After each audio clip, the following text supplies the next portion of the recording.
Episode 1 of Tomorrow begins with a grim opening sequence.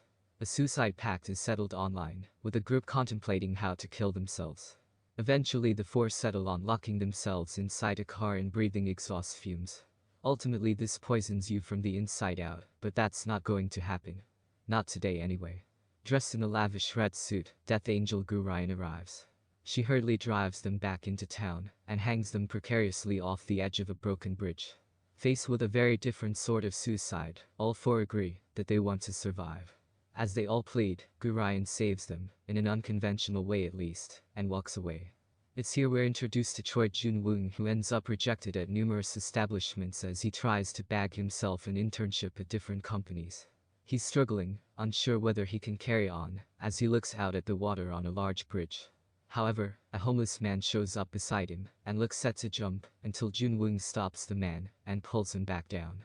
Quick as a flash, Gurion jumps in and pulls Jun-woong off the guy, punching him across the bridge and goading this homeless man to jump. When Jun-woong gets involved and questions their motives, the man jumps over the bridge anyway, just as Jun-woong tries to stop him, and tumbles into the water below himself. Jun-woong eventually reawakens to find himself in hospital some time later. Only, he's not actually alive. Not really anyway. His spear stands up, where he finds Gurion before him. She explains that she's part of Jumiting, the crisis management team for Grim Reapers. Or, Death Angels as they're known in this reality. Now, it turns out the homeless man was actually saved from the bridge incident, and is still alive. Jun-woong is in a coma though, with his fate hanging in the balance. However, the King of Heaven wants to see him. Jun-woong finds himself tumbling headfirst down the rabbit hole, traveling ever deeper into this afterlife world he's stumbled upon. He's eventually brought to the absolutely beautiful Jumiting, where Gurion drops him off, and hopes they never meet each other again. With all the angels there working tirelessly, the King of Heaven shows and kindly gives everyone a drink.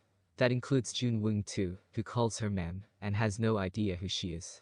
That is, until she suddenly changes into a beautiful white gown. Then the penny drops, and he realizes how much of a big deal she is. The King of Heaven actually has an important job for Jun-woong. Either he lies in a coma for 3 years, and waits it out, or he can agree to work with the Death Angels, and be back in his body in 6 months.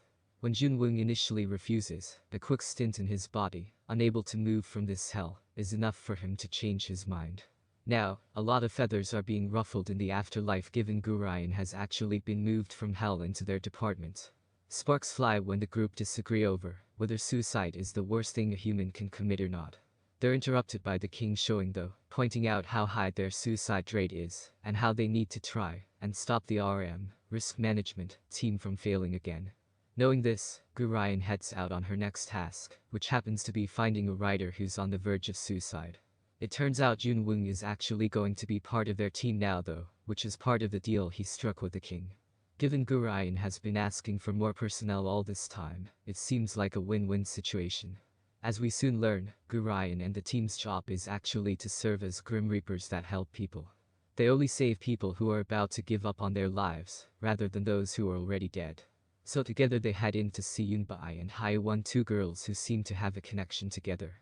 It's hidden from view though, prompting Gurion to use a memory key to unlock what may be hidden. This strange translucent key unlocks a whole series of memories, with poor Yunbai bullied by kids who leave horrible messages up on the blackboard. This is dangerous stuff, and as this dream world begins to fall apart, Gurion and Jun-woong find themselves on a train carriage, about to meet an untimely demise as the world crumbles. Tomorrow gets things off to a pretty impressive start, with dizzying cinematography, a nice tone and a simple but effective bit of world building. There's touches of Rujal, the uncanny counter, Devil Punisher and Chex Notes the Good Place. All of this combines to create a deliciously hedonistic cocktail of different ideas. It certainly creates something exciting and with a good foundation to build upon for the future. The comedy is pretty good too, and fresh off his role on The King's Affection, Ro-woon jumps into this sci-fi action thriller and absolutely runs with it. There is a fair amount of exposition though, as one would expect from an opener like this, but it's actually laid out nicely across the hour-long runtime, with a suitable cliffhanger at the end. I do question the inclusion of that epilogue though, which doesn't add very much substance beyond seeing Gurion being scanned, but it works well to alleviate some of the tension I guess, so there is that. Either way though, tomorrow looks set to be a promising K-drama, and it's definitely going to be intriguing to see how MBC's latest show plays out over the weeks.